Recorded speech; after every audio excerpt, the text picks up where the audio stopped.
Hi, it's Mike DelSignore. In today's video, I want to answer the question that comes up frequently is, can you plead not guilty to the case when you believe that you're guilty? And the answer is yes. A lot of people think that when they go to the arraignment, they wonder, why am I pleading not guilty? They think they did something wrong.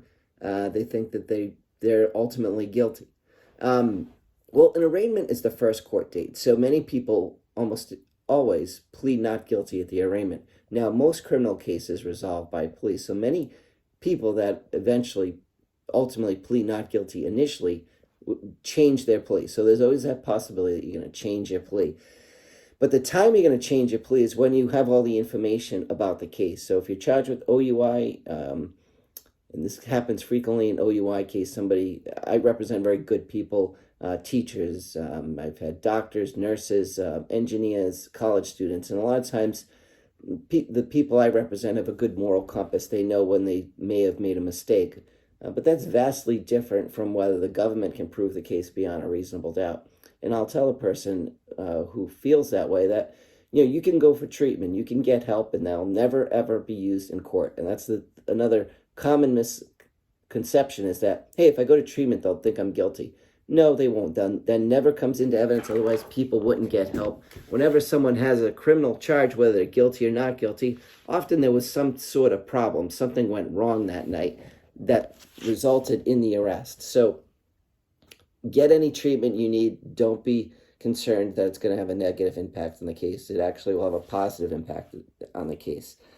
So initially, the cases at arraignment, you're going to plead not guilty, and then there'll be a pretrial hearing where we'll get all the information. Now, in some cases, we can get most of the information right away. Generally, in an OUI, 80 to 90% of what we need is the police report, and you're going to get that on the first date. Other evidence, like video evidence, takes longer to get. But sometimes somebody will want to resolve a case quickly, and will forego the video evidence. So there's a small benefit if a case is resolved quickly. The 30-day license suspension, if there's a breath test refusal, would basically run at the same time as the 45 days or expire. So in other words, once your 30 days is up, if you resolve the case, you get a new 45-day suspension. However, if you resolve the case within the 30 days, the 30 ends, the 45 starts from whenever you resolve the case.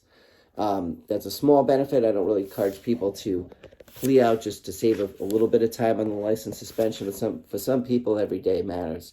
So initially, you're going to enter a not guilty plea, get a pretrial date, and then we'll determine whether this is a case we want to put on for trial.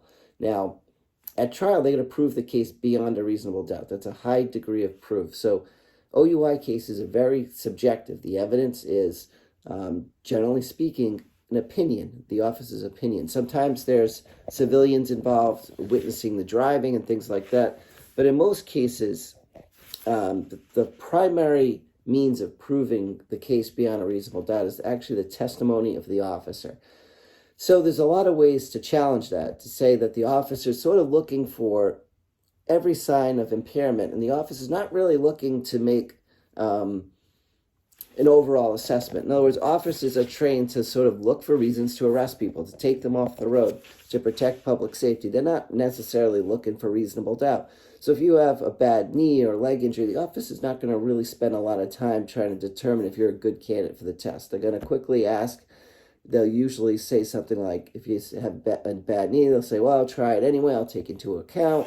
Or in a case I had on for trial in Brockton, where a client was found not guilty recently, the officer simply ignored the client, who said that he had issues with balance related to the fact that he was wearing boots that made it very difficult for him to walk. He told the officer a couple times.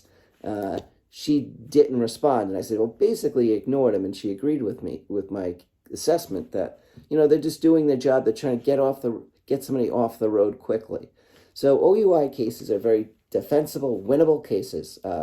Even if there's a breath test, these tests don't often come in. I had, again, that same case in Brockton. Breath test didn't come into evidence. I had another one also in Brockton.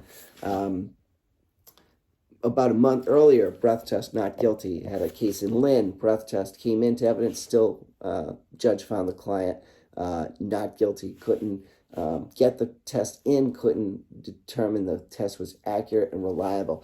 So make sure you understand the defenses to your case before you resolve the case. So even if you think you made a mistake and you think you're probably guilty, or have a lawyer look at it, because when I look at these cases, I'll give you a different insight. I'll tell you how I think the case will come in at trial and what the evidence is likely to be, and how it's going to be presented to a judge or jury. I do this every day. I'd be happy to help you. It's my passion, representing people charged with OUI cases. And if you feel like you made a mistake, I'll look at it, and a lot of times I'll say, yeah, we need to resolve this case. Today I'm going to court to resolve a case that it would be highly unlikely would be a not guilty verdict. So I do resolve cases frequently, but in many cases, the cases are better than you think because you don't have the experience that I have. Looking at these cases, you can't kind of project how the testimony will come out. You can't really project who's going to be hearing the case and all the other variables that go into it. So call, text anytime. My name's Mike DelSignore, 781-686-5924. I'm happy to help. I help good people charged with OUI cases all over Massachusetts, and would gladly talk to you about your case.